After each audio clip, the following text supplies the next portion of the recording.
Estamos en el año 2021, primer centenario de la muerte de don Pablo Álvera, segundo sucesor de don Bosco. Y estamos aquí con Pablo Basqueto, un salesiano coadjutor, que nos ayudará a acercarnos a su vida y a su obra.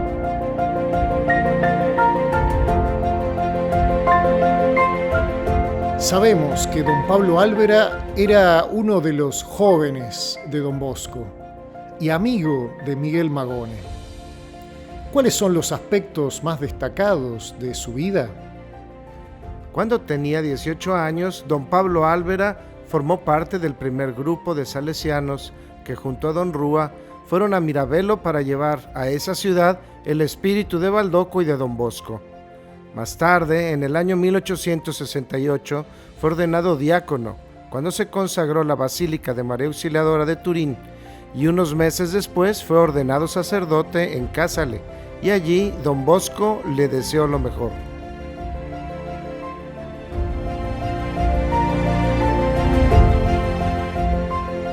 Don Pablo Álvera, joven sacerdote, tenía toda la vida por delante y estaba dispuesto a ir a cualquier parte en nombre de don Bosco, por lo que fue enviado durante los primeros años como director a Génova y luego como inspector a Francia. Francia, en ese momento, era una nación bastante hostil hacia los religiosos, pero se convirtió en tierra prometida cuando don Bosco emprendió viajes anuales triunfales con el objetivo de obtener financiación. Don Álvaro estaba siempre a su lado y cuando don Bosco ya no pudo visitar Francia, él mismo regresó a Baldoco para verlo y estar con él durante su enfermedad. Le hubiera gustado estar allí para asistirle en los últimos momentos de su vida, pero después de algunos contratiempos, el 31 de enero de 1888, la noticia de la muerte de don Bosco llegó a Marsella. Fue un duro golpe para él, pero no se desanimó tratando de perseverar la memoria de don Bosco en la más fiel imitación posible de todas sus características humanas, morales y religiosas. Y supo encarnar también el espíritu y el alma de su padre espiritual, don Bosco, que en Francia le llamaban el pequeño don Bosco. El pequeño don Bosco, una miniatura muy parecida a la original. Imagino que no habrá sido fácil sin don Bosco. Es cierto.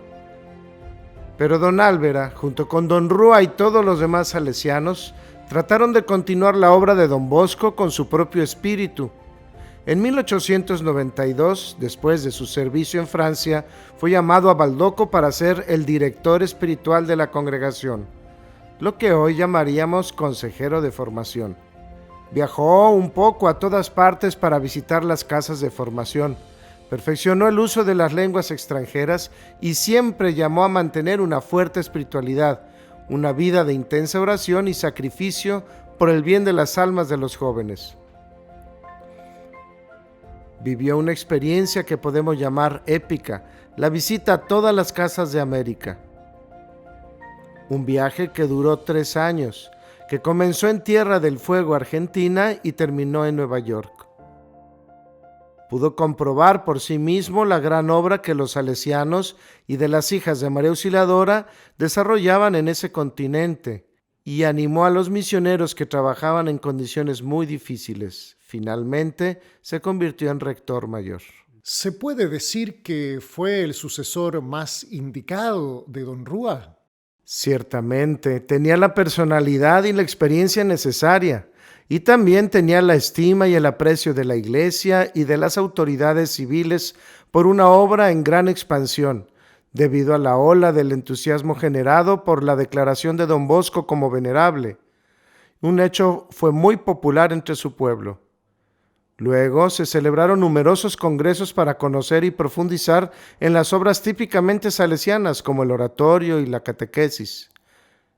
También las asociaciones de la familia salesiana tuvieron sus congresos que sirvieron para fortalecer la unidad interna y para expresar el éxito educativo de la obra y el método salesiano.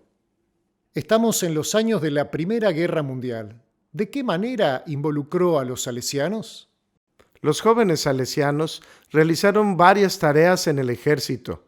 Algunos eran capellanes militares, otros camilleros, otros, en cambio, llevaban fusiles. Estaban en una situación muy difícil y escribieron muchas cartas a don Álvera pidiendo su cercanía y sus oraciones. Intentó interesarse por todos y mientras tanto animó a los demás hermanos a cubrir los huecos que dejaban y a no cerrar sus casas y escuelas. ¿Y por qué? Porque tenía a los niños en su corazón y no podía abandonarlos, así que incluso en medio de la guerra abrió orfanatos e inmediatamente después oratorios florecientes. Los orfanatos cubrieron una emergencia creada por las numerosas víctimas del conflicto armado, y entre otras cosas cabe señalar que los salesianos y las hijas de María Auxiliadora abrieron orfanatos no solo en Italia, sino también en muchos otros países. El oratorio, en cambio, dio a los jóvenes la oportunidad de recibir una educación de calidad en entornos populares que a menudo estaban a merced de personas con muy pocos escrúpulos. Las obras típicamente salesianas del oratorio, del colegio y de la escuela profesional eran apreciadas y conocidas en todas partes, tanto así que las solicitudes de apertura de casas llegaron por de todo el mundo. Al mismo tiempo, las vocaciones crecían y buscaban nuevas áreas donde el mundo salesiano pudiera expandirse. ¿Cómo eran los jóvenes entre finales del siglo XIX y principios del siglo XX? En cuanto a la situación de los jóvenes, muchos se preocupaban por el hecho de que la revolución industrial, que había traído algunos progresos, había contribuido a distanciar a los jóvenes de la Iglesia. Durante esos años hubo mucha inmigración a otros países y afortunadamente los salesianos ya estaban presentes en tierras de misión también para ayudar a estos inmigrantes. Pero en Europa el conflicto estaba a nivel ideológico con grupos de inspiración anticlerical que surgían por todas partes.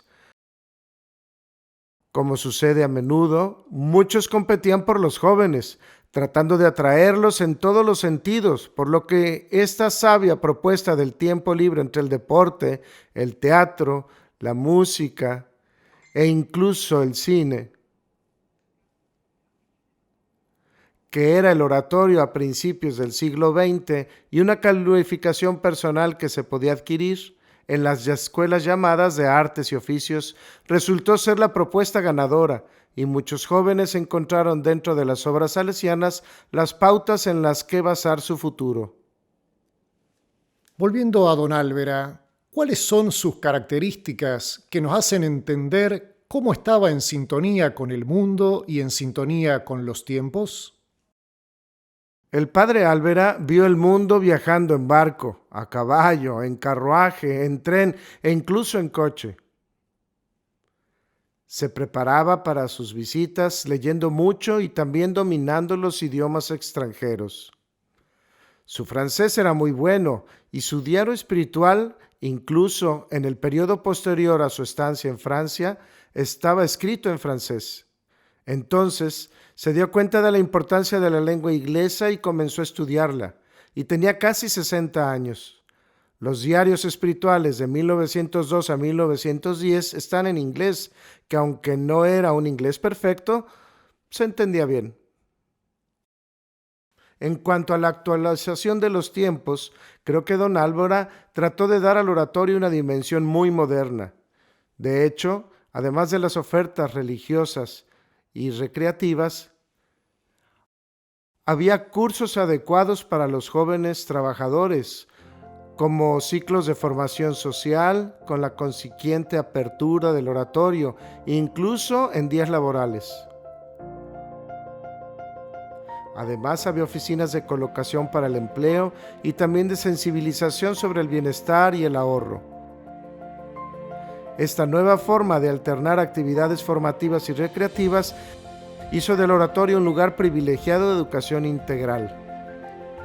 ¿Sigue siendo relevante el mensaje de don Álvera? Don Álvera estaba dividido, un poco como todos nosotros, entre el deseo de hacer más y mejor y las dificultades de comunicación y de relación con los demás.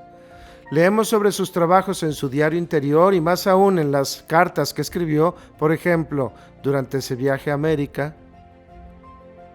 En algunas naciones se encontró con situaciones muy difíciles, pero a pesar de todo, apreció el trabajo de los hermanos que eran quizá un poco imprudentes, pero que tenían un gran corazón apostólico. En vez de reprochar, le gustaba animar, y antes que la teoría, le gustaba dar un ejemplo concreto.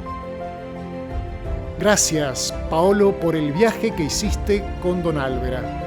En este momento queremos invitar a todos a Baldoco a que visiten una exposición sobre don Álvera titulada Don Álvera, el mundo desde tu mirada, que se inaugurará presencialmente el 15 de enero y unas semanas más tarde estará disponible online.